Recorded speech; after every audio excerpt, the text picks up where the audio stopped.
बड़ा प्रॉब्लम में है। ठीक है, तो ये जो अभी जो क्लास शुरू होने वाला है बहुत इंपॉर्टेंट क्लास है, आप लोग सुनिएगा, अच्छा से सुनिएगा। कहानी ऐसा है कि हम लोग जो चीज पे जा रहे हैं ना, वो हम बचपन में करते थे। बचपन में अभी आप लोग पता नहीं करते हो कि नहीं। मैं अपना छोटा भाई से जब भी आइसक्रीम खाता था ना, तो मैं उसका आइसक्रीम बोलता, ए तेरा आइसक्रीम तो छोटा हो गया रे, मेरे साथ लगा, ज्वाइन कर, बड़ा हो जाएगा। ठीक है, उसके लिए बड़ा करते थे, कैसे ऐसे ज्वाइन करते थे, और ज्वाइन करते हो बड़ा खुश हो जाता, बड़ा हो गया बड़ा हो गया। लेकिन मैं क्या करता, उसको ले जाके कहीं रख देता था। एक साथ जब ज्वाइन हो जाता तब मैं मम्मी को बोलता, तो मेरा आइसक्रीम है, उसका आइसक्रीम खा लिया, तो मैं अपना आइसक्रीम खाते रहता था।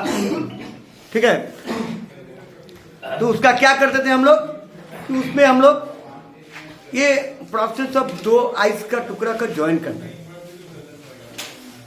ये करते थे। तब उनको पता नहीं था कि इसका कुछ स्पेशल नाम है और कुछ काम है जिसके वजह से ज्वाइन होता है। क्यों ज्वाइन होता है मुझे पता नहीं था। लेकिन जब हायर सेकेंडरी में आए तब हमको पता चला इसका एक स्पेशल नाम है। क्या नाम है पता है? इसका नाम है रीगेलेशन। क्या नाम है? बड़ा इंपॉर्टेंट नाम है बाबा। रीगेलेशन क्या होता है? रीगेलेशन मतलब फिर से गले में मिलो, ऐसा है क्या? लेकिन फिर से मिलना एक जादू होता है, जादू। एक आइस का टुकड़ा ऐसे ले लो, ठीक है, उस आइस के टुकड़े को यहाँ पे काट का फ्रेम के ऊपर बैठा दो, ठीक है, और यहाँ पे तुम एक काम करो, थ्रेड लगा दो। इसमें थ्रेड में, थ्रेडवा में थोड़ा वेट लगा देते हैं, ठीक है ना, ये वेट लगा देते हैं। वेट लगाते क्या होगा, यहाँ पे देखा जाएगा प्रेशर पड़ेगा, ठीक है, और ये क्या होगा, अंदर की तरफ प्रेशर होगा तो क्या होगा, वो अंदर की तरफ घुसेगा। कौन घुसेगा? और थ्रेडवा घुसेगा। और ऊपर क्या होगा, ऊपर क्या टूट जाएगा, वो टूटेगा नहीं, फिर से लग जाता है। मतलब प्रेशर कम हुआ तो फिर से वो ज्वाइन हो जाता है। यानी हमको लगता है कि प्रेशर के ऊपर क्या है, डिपेंड करता है। क्या डिपेंड करता है बाबा?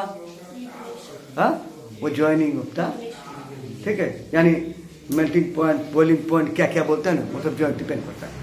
और उसके बाद में आके गिर जाएगा, देखा जाएगा क्या, ये ऐसा ही लगा हुआ है, ये जादू है। ऐसा वाला प्रोसेस, जिस प्रोसेस में तुम क्या करते हो, प्रेशर अप्लाई करके अगर 2 आइस को ज्वाइन कर सकता है, उस प्रोसेस को क्या बोलते हैं बताइए तो? रीगेलेशन। क्या बोलते हैं? Regelation. Regelation is the process of joining 2 pieces of ice together by applying pressure. समझ में आया? What is regelation? Regelation is the process of joining 2 pieces of ice by applying pressure. रीगेलेशन के बाद जो नया टॉपिक्स के बारे में हम लोग पढ़ेंगे वो भी बहुत इंपॉर्टेंट है। हम लोग थोड़ी देर पहले क्या पढ़े? मेल्टिंग पढ़े या फ्यूजन पढ़े। मेल्टिंग क्या है?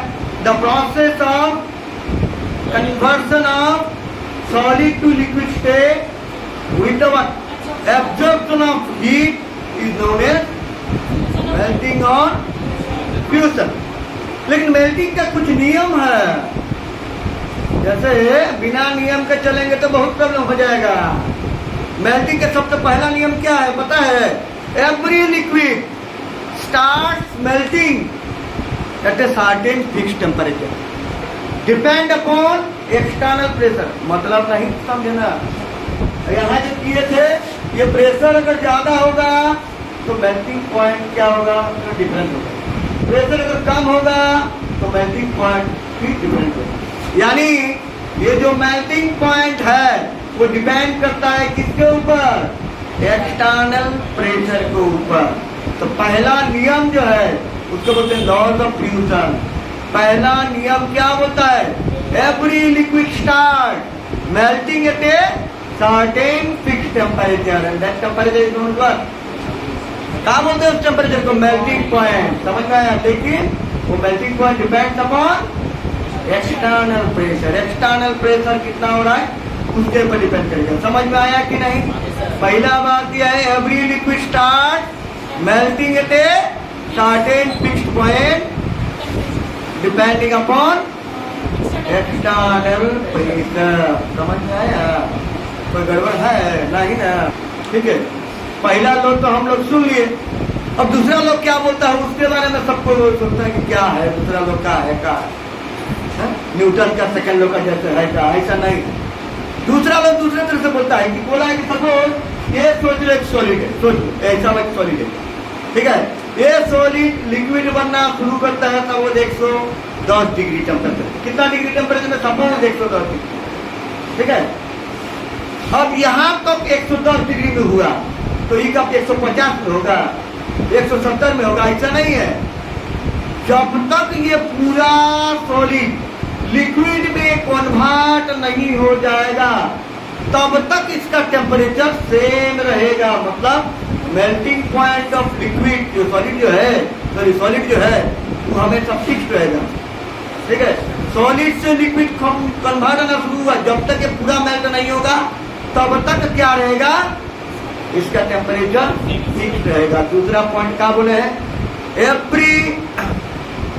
दूसरा पॉइंट क्या बोले हैं बताइए तो। दूसरा पॉइंट ये है कि जिस मोमेंट में सॉलिड लिक्विड से स्टार्ट हुआ है कन्वर्ट होना, सॉलिड से कन्वर्ट होना शुरू हुआ है, उसी मोमेंट में टेम्परेचर फिक्स हो जाएगा और ये टेम्परेचर तब तक फिक्स रहेगा जब तक पूरा ना सॉलिड इसमें लिक्विड में कन्वर्ट न हो जाए।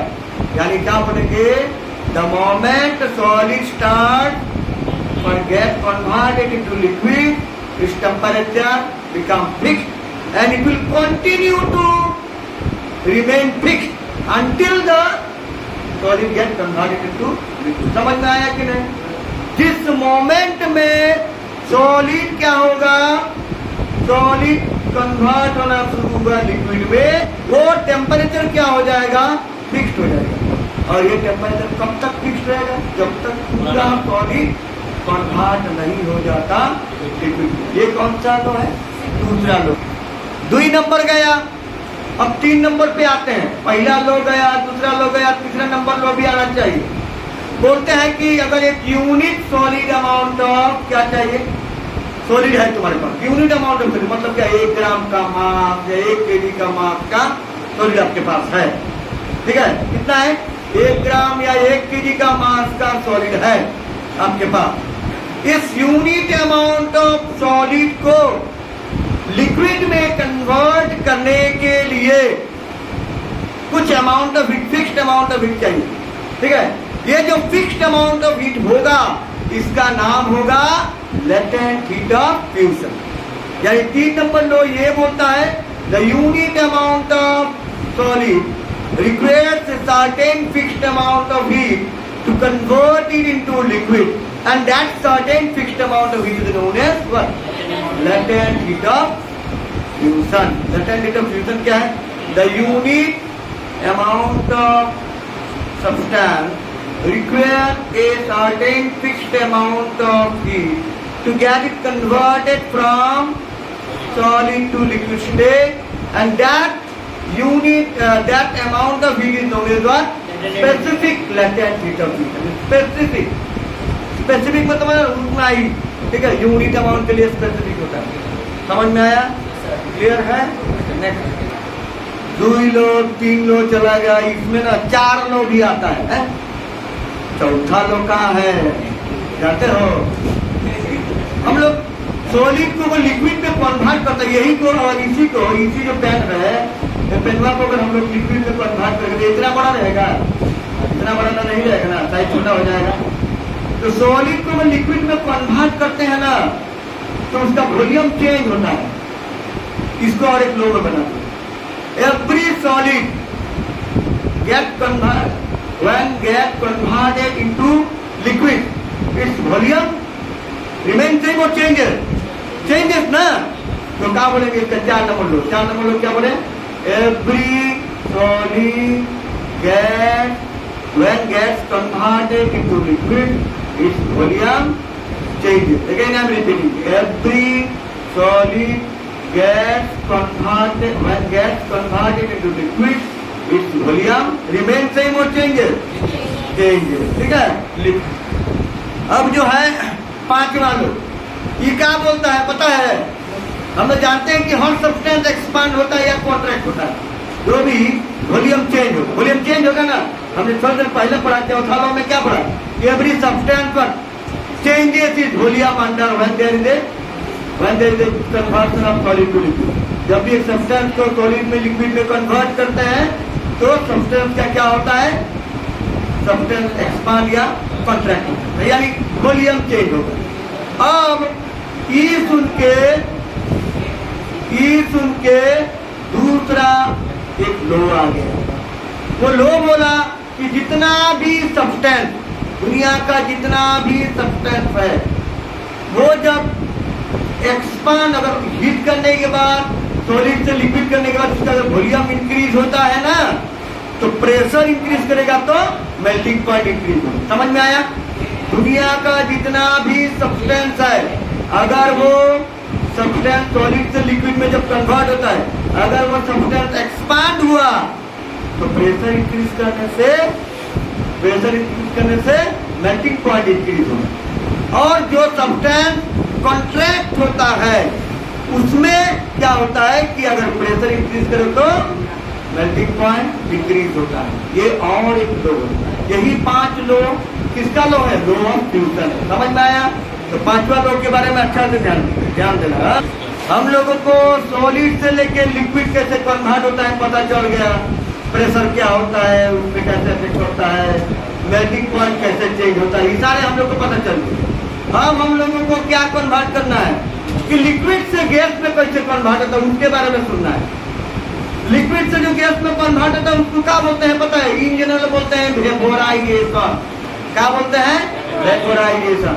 बोलते हैं कि the process in which liquid gas converted into gaseous substances और गैस इज नोन एज, क्या बोलेंगे उसको? वेपोराइजेशन। वेपोराइजेशन 2 तरह से होता है, 2 पार्ट का है।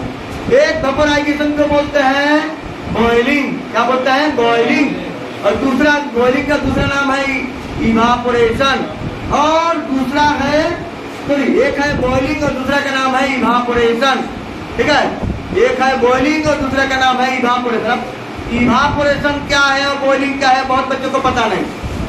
अगर हम लोग घर में मम्मी जो पानी गर्म करती है ना, तो देखना हीट करने के बाद एक टेम्परेचर में क्या होता है कि वो liquid gas converted into gaseous. एक फिक्स टेम्परेचर में अगर लिक्विड गैस में कन्वर्ट होता है तो उसको बोलता है बॉइलिंग। ठीक है, और जिस फिक्स टेम्परेचर में होता है उसको क्या बोलते हैं? Boiling point. समझ में आया?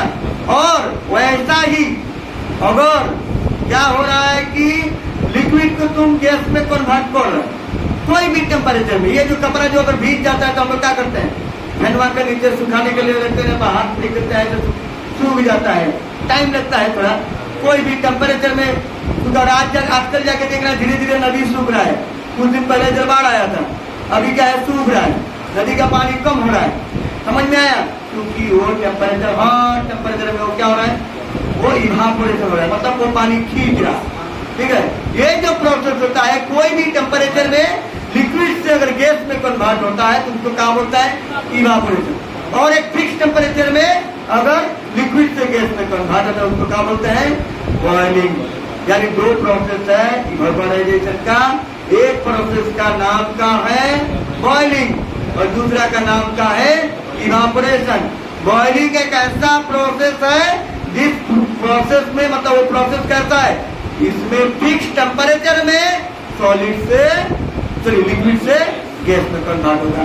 और बिना फिक्स टेम्परेचर में, यानी कोई भी टेम्परेचर में अगर लिक्विड गैस में कन्वर्ट होता है तो उसको क्या बोलते हैं? इवापोरेशन बोलते हैं। समझ में आया? आया ना बोलिएगा कमेंट में, ठीक है ना? टीका है, बोतल का पानी है, ठीक है?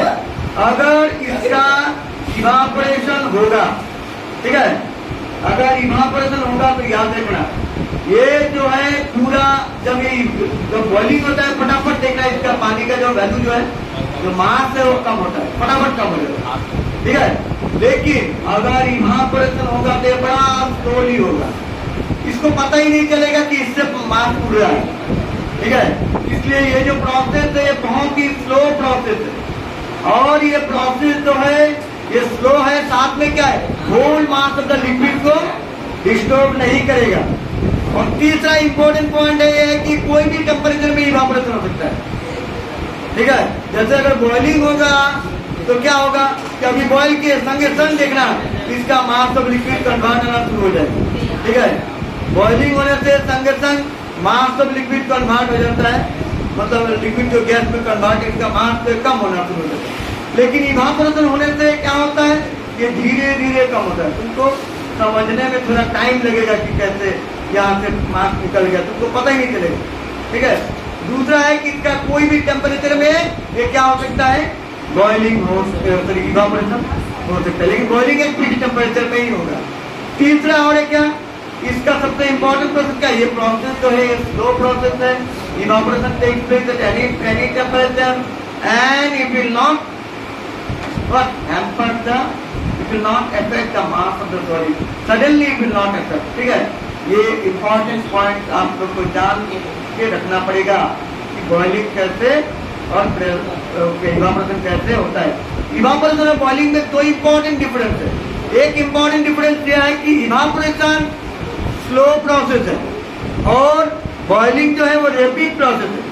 दूसरा डिफरेंस यह है कि इवापोरेशन कोई भी टेम्परेचर में हो सकता है और बॉइलिंग क्या है, एक फिक्स टेम्परेचर में होगा। तीसरा एक डिफरेंस बताइए, इवापोरेशन जब होता है whole mass of the liquid get converted, सारा mass of the liquid get converted. ठीक है, suddenly the mass of the liquid get change बाद में बॉइलिंग में, लेकिन इवापोरेशन में स्लोली चेंज होगा। ये सारा डिफरेंसेस है। पहला डिफरेंस क्या है, evaporation can take place at any temperature, boiling can take place only at fixed temperature. Number 2 difference क्या है, इवापोरेशन जो होता है वो कब होता है, वो स्लो प्रोसेस है और ये रैपिड प्रोसेस है। इवापोरेशन कभी भी होता है लेकिन बॉइलिंग सिर्फ एक फिक्स टेम्परेचर में होता है। इवापोरेशन होने से क्या होता है, मास ऑफ द लिक्विड जो है वो धीरे धीरे चेंज होता है, लेकिन बॉइलिंग होने से फटाफट अचानक चेंज हो जाएगा।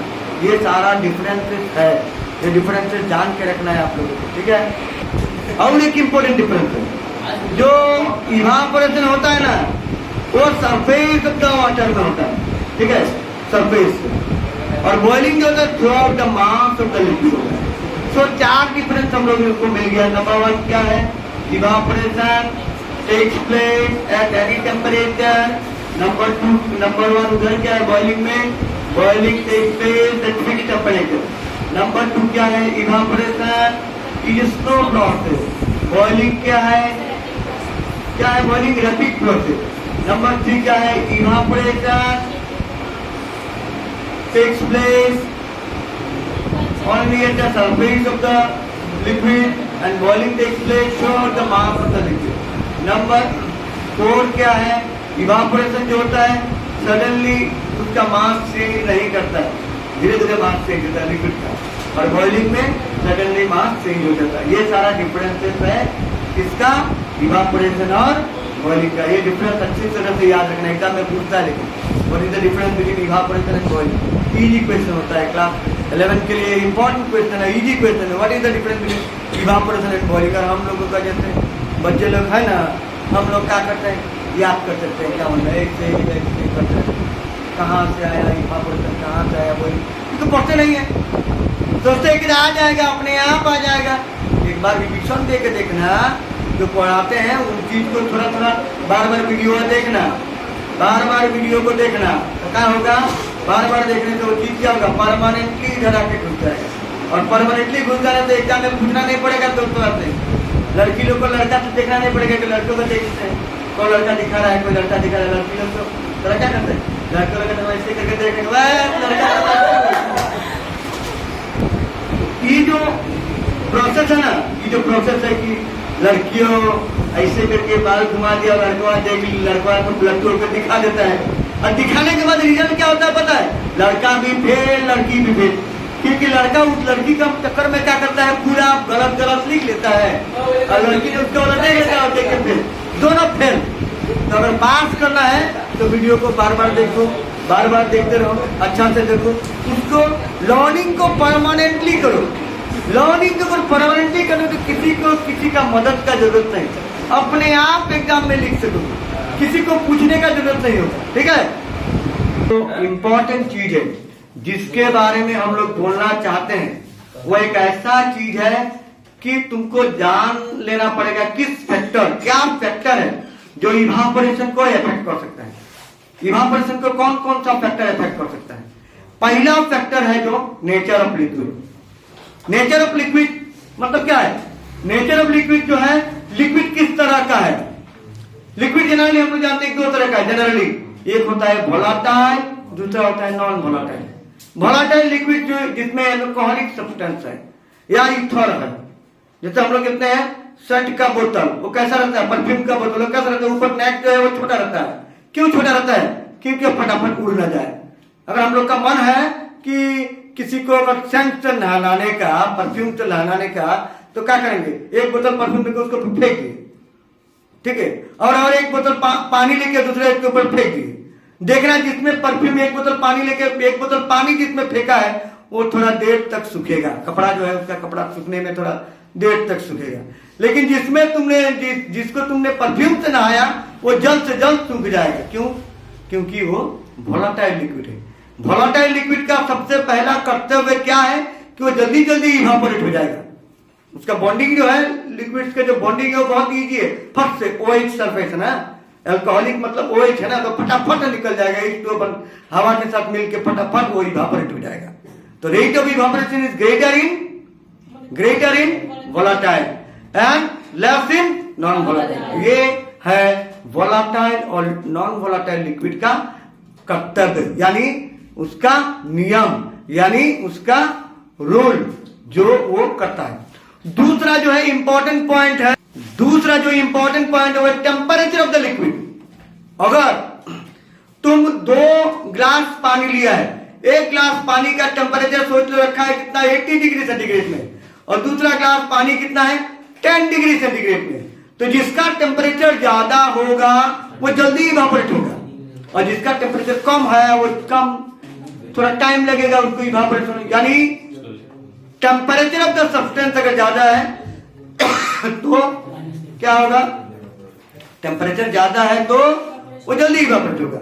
Rate of evaporation is more if the temperature is more, rate of evaporation is less if the temperature is less. ये और एक क्या पॉइंट है। तीसरा और एक पॉइंट है जो हम लोग जानना चाहते हैं कि अगर हम लोग क्या करें कि एक गिलास पानी लिया, उसको क्या किया, फ्लोर में फेंक दिया, और एक गिलास पानी ऐसे लेके रखा हुआ है, तो अगर फ्लोर में फेंकेगा तो वो जल्दी इवापोरेट होगा। लेकिन वो जो ग्लास में पानी रखा हो कम रेट से इवापोरेशन होता है। इसका कारण क्या है कि एरिया ऑफ एक्सपोज सरफेस अगर ज्यादा है, एरिया ऑफ एक्सपोज सरफेस अगर ज्यादा है तो रेट ऑफ इवापोरेशन ज्यादा होगा। एरिया ऑफ एक्सपोज सरफेस अगर कम है तो रेट ऑफ इवापोरेशन कम होगा। यानी एरिया का ऊपर भी डिपेंड करता है। पहला किसके ऊपर डिपेंड करता था? Nature of liquid. दूसरा किसके ऊपर डिपेंड किया? Temperature of the liquid. तीसरा किसके ऊपर डिपेंड किया? एरिया ऑफ द क्या है? Area of the surface of exposed liquid. और चौथा क्या है? चौथा है pressure on the liquid surface. अगर लिक्विड सरफेस के ऊपर प्रेशर ज्यादा है तो इवापोरेशन क्या होगा? थोड़ा स्लोली होगा। अगर लिक्विड सरफेस के ऊपर प्रेशर कम है तो इवापोरेशन क्या होगा? थोड़ा। घर में कपड़ा जो है गीला होता है तो एक गीला कपड़ा के ऊपर और दूसरा गीला कपड़ा पर रख दो, सूखा कपड़ा रख दो, तो गीला कपड़ा जो है वो क्या होगा? फट से सूखेगा नहीं, ठीक है। गीला कपड़ा फट से सूखेगा नहीं, वो क्या होगा? थोड़ा टाइम लगेगा। क्यों? कि उसके ऊपर प्रेशर है। अगर उसी गीला कपड़े को ऐसे अलग से रख दिया तो जल्दी जल्दी सूख जाता है। इसीलिए क्या बोला है कि pressure of the liquid surface, pressure on the liquid surface अगर कम है, pressure on the liquid surface अगर कम है तो क्या होता है? Pressure on the liquid surface अगर कम है तो रेट ऑफ इवापोरेशन स्पीड होता है, और pressure on the liquid surface अगर ज्यादा है तो रेट ऑफ इवापोरेशन कम होगा, स्लो होगा। ये कितना पॉइंट हो गया? पहला पॉइंट क्या था? Nature of the liquid. दूसरा पॉइंट क्या था? Temperature of the liquid. तीसरा पॉइंट क्या था? Area of expose surface. चौथा पॉइंट क्या है? Pressure on liquid surface. पांचवा पॉइंट जो है वो ह्यूमिडिटी ऑफ एयर। ह्यूमिडिटी मतलब क्या है? एयर कितना लिक्विड लेके बैठा हुआ है। हम लोग जानते हैं हर जगह का एयर में लिक्विड रहता है, तुम अगर दिल्ली जाओगे और सिलचर से कंपेयर करोगे, वहां जाओगे तो तुम्हारा बॉडी में स्वेटिंग ज्यादा होगा, सिलचर में स्वेटिंग कम होता है। अरुणाचल में जाओगे वहां पे स्वेटिंग, दीमापुर में गए तो तुमको स्वेटिंग ज्यादा लगेगा, ठीक है, लेकिन यहाँ पे कम होता है। क्यों स्वेटिंग कम हो रहा है? क्योंकि यहाँ पे ह्यूमिडिटी ज्यादा है, मतलब water vapour in the liquid in the air, water vapour in the air is more in Silchar than in Delhi, than in Dimapur. So अगर तुम्हारा वही बोल रहे कि ह्यूमिडिटी अगर कम है, अगर ह्यूमिडिटी एयर में कम है तो क्या होगा? लिक्विड जल्दी जल्दी इवापोरेट होगा, evaporation rate of evaporation is more. और ह्यूमिडिटी अगर ज्यादा है तो रेट ऑफ इवापोरेशन क्या होगा? कम होगा। क्योंकि मेरे पास पानी ज्यादा है तो मैं क्यों पानी लूं? समझ में आया? मेरे पास पानी कम होगा तब ना लेंगे। इसलिए ह्यूमिडिटी अगर कम है तो रेट ऑफ इवापोरेशन क्या होगा? ज्यादा होगा। ह्यूमिडिटी अगर ज्यादा है तो रेट ऑफ इवापोरेशन ज्यादा, ह्यूमिडिटी अगर ज्यादा है तो रेट ऑफ इवापोरेशन कम होगा, ह्यूमिडिटी अगर कम है तो रेट ऑफ इवापोरेशन ज्यादा। हमारे घर में क्या करते हैं कि जब हम कपड़ा धोते हैं ना तो कपड़ा धो के बाहर नहीं सुखाते हैं, घर के अंदर क्या करते हैं, कभी कभार फैन चला के सुखाने के लिए रखते हैं, धूप में नहीं रखते हैं, धूप में नहीं रखते। वो लोग क्या करते हैं कि धूप में थोड़ा कम रखेंगे, अंदर लाके फेंक के चला के सुखाएंगे। उन लोग को पता नहीं कि बिलवा तो हो रहा है, ठीक है, बिल तो ज्यादा बढ़ रहा है, कोई बात नहीं, लेकिन उन लोग को ये चीज का पता है कि अगर एयर प्रेशर, अगर एयर जो है एयर ज्यादा प्रेशर देगा तो जल्दी जल्दी सूख जाता है। फैन के नीचे देखना कपड़ा जल्दी सूखता है, सूखता है कि नहीं? क्यों जल्दी सूख रहा है? क्योंकि उसमें प्रेशर जो है, एयर प्रेशर, अगर एयर अगर ज्यादा फ्लो करेगा, मोशन ऑफ एयर अगर ज्यादा है तो क्या होगा? रेट ऑफ इवापोरेशन मोर होगा। मोशन ऑफ एयर अगर कम है तो रेट ऑफ इवापोरेशन कम होगा। तो ये सारा पॉइंट्स है जो हम लोग को क्या बोलता है कि किस तरह से इवापोरेशन इफेक्ट होता है by the different substances, different stage. दूसरा स्टेज डिफरेंट फैक्टर्स, क्या क्या फैक्टर्स है जिस फैक्टर्स क्या करता है? रेट ऑफ इवापोरेशन को इफेक्ट कर सकता है। तो हम लोग अगला वीडियो में आगे कुछ देखेंगे, ठीक है। इतना आज के लिए इतना ही, तब तक के लिए सबका ख्याल।